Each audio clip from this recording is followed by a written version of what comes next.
할렐루야. 오늘은 창세기 46번째 말씀입니다. 오늘은 계속해서 창세기 12장 말씀을 통해서 하나님의 말씀을 따라 사는 아브라함이 어떤 어려움을 만나게 되고 그 일을 어떻게 해결하려고 하는지 보도록 하겠습니다.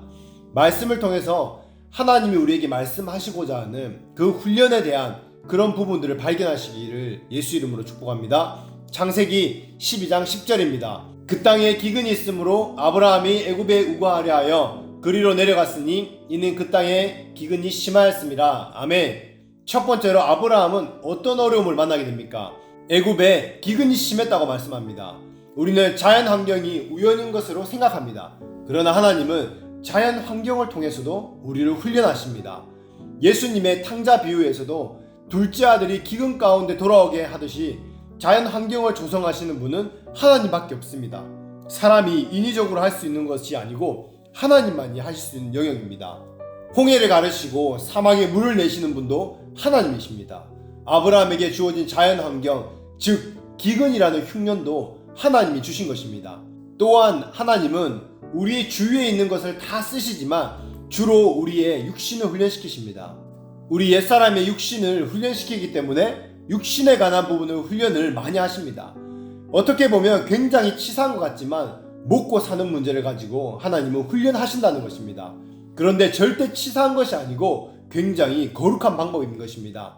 하나님은 아브라함에게도 먹고 사는 그 근본적인 생존의 문제를 통해서 하나님께서는 아브라함을 다루고 훈련하시는 것입니다. 먹는 것, 입는 것, 자는 것, 이런 것들이 우리 육신의 가장 강력한 그 근본적인 욕구이고 그 세력이기 때문에 옛사람을 벗어버리기 위해서는요, 이런 육신적인 문제, 이 문제를 훈련받아야 합니다. 그런데 생각해보면 지난 말씀 가운데 아브라함이 그 중요한 결단을 하고 480km나 떨어진 그 먼 길까지 마음 하나 흐트러뜨리지도 않고 훈련받아 오면서 세겜나무, 그 상수리나무까지 왔습니다. 하나님이 복 주시겠다고 한 그 가나안 땅까지 온 것입니다. 우리는 보통 이 정도 훈련받으면 이제는 그의 복음과는 축복과 평안과 탄탄하고 형통한 대로를 주실 것을 기대합니다. 그런데 아브라함이 그렇게 대가 지불하고 믿음을 지키면서 많은 것을 버리고 여기까지 왔지만 아브라함에게 무엇이 돌아옵니까?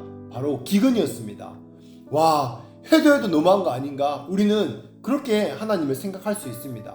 정말 수고하고 고생하고 이렇게까지 했는데 정말 뭐지? 하나님께 속는 거 아닌가? 그렇게 생각할 만한 환경이 주어질 때가 우리 삶에 종종 있습니다.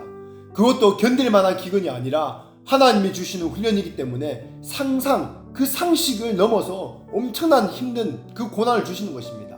하나님이 하시는 훈련은 그냥 평범한 것이 아니라 도에 지나치는 상식을 벗어나는 범주에서 인간의 힘으로 할 수 없고 인간의 이성으로 이해하기 어려운 것들이 많이 있습니다. 이런 것들은 대부분 하나님이 개입하시고 계시다는 것을 우리는 알아야 합니다. 아브라함에게도 주어진 이 기근도 그냥 조금 고생하는 정도가 아니라 엄청난 기근이었습니다. 감당할 수 없을 정도로 아주 심한 기근이었습니다.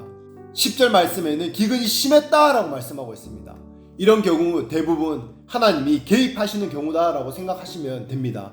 우리는 하나님께 잘 순종하면 모든 것이 잘 되고 형통할 것 같지만 훈련받는 사람에게 있어서는 하나님께 순종하는데도 불구하고 계속 어려움이 주어질 수 있습니다. 실제로 우리가 한 단계 훈련을 통과했다고 해서 우리가 한 번에 온전해지지는 않습니다. 정말 훈련을 잘 받았지만 그 하나로 인생이 정말 하나님이 기뻐하는 모습으로 하나님의 형상으로 온전히 회복되지는 않는다는 것입니다.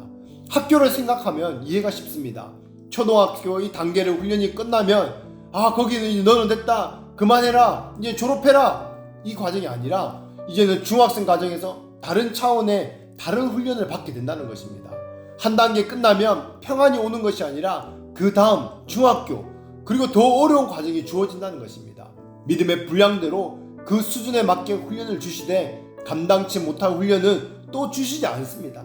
피할 길을 주시고 훈련의 방법도 다양합니다. 또 사람마다 똑같지 않습니다. 사람의 형편과 믿음과 여건과 기능이 다 다르기 때문에 저 사람은 저렇게 했는데 왜 나는 이렇게 하실까? 비교할 필요도 없다는 것입니다. 사람마다 매우 다양하고 다르게, 그리고 우리에게 주위에 일어나는 모든 상황과 환경을 다 훈련의 도구로 하나님께서는 사용하십니다. 예수님도 제 아들을 훈련할 때에 인위적으로 훈련 코스를 만들고 훈련 어떤 과정을 만들고 어떤 교재를 만들고 이렇게 하지 않으셨습니다. 그냥 예수님과 제자들이 이 빌립보에 가면 빌립보에서 그 상황과 환경 속에서, 그리고 또 밤에 풍랑이 일면 그 풍랑 속에서 예수님께서는 훈련하셨습니다. 특별히 무엇을 만들어 훈련하시는 것이 아니라 제자들과 함께 살고 다니면서 그때그때 만나는 사건, 상황, 환경을 통해서 훈련하시고 설명하시면서 이 지식적인 훈련도 많이 하셨습니다. 이것이 하나님의 방법이었습니다. 아멘. 특별히 하나님은 우리의 인격을 훈련하실 때 내 주위에 가까운 사람을 통해서 훈련을 많이 하십니다.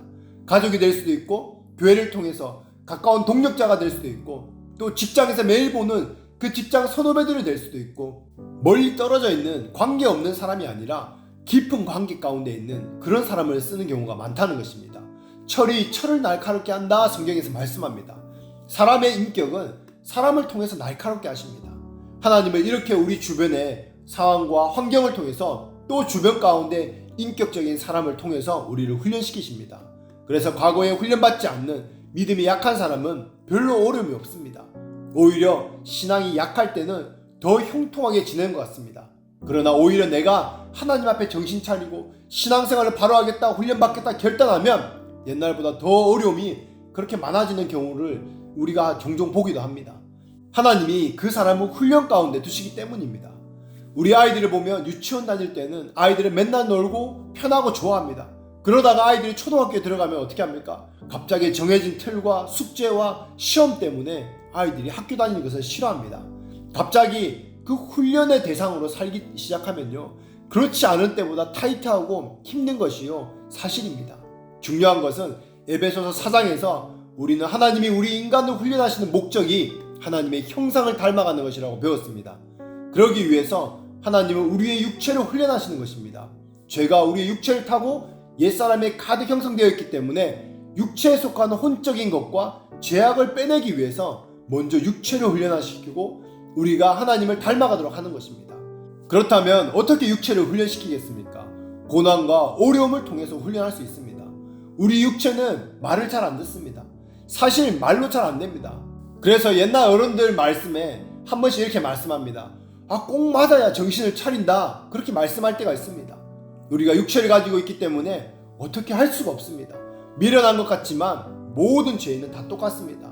하나님은 그런 우리를 너무 잘 아시기 때문에 우리의 육신의 세력에 이 고난을 통해서만 다루어질 수 있다는 것을 잘 아시기 때문에 이런 방법, 그런 고난을 훈련의 방법으로 사용하신다는 것입니다. 사사기가 바로 이런 훈련의 연속입니다. 죄를 짓고 훈련하다가 징계받고, 징계 가운데 육신이 가난해져서 하나님께 매달리면 하나님이 또 들어주시고, 이 사이클을 통해 하나님이 이스라엘을 깨닫게 하시려고 했던 것입니다.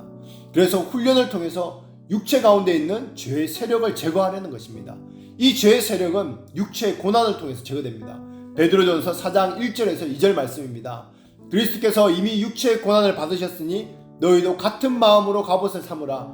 이는 육체의 고난을 받는 자는 죄를 그쳤음이니 그 후로는 다시 사람의 정욕을 따르지 않고 하나님의 뜻을 따라 육체의 남은 때를 살게 하려 함이라. 아멘. 왜 그리스도께서 육체의 고난을 받으셔야 했습니까? 그냥 하늘에서 예수님이 얼마든지 그냥 사실 수 있습니다. 그냥 살 수 있었습니다.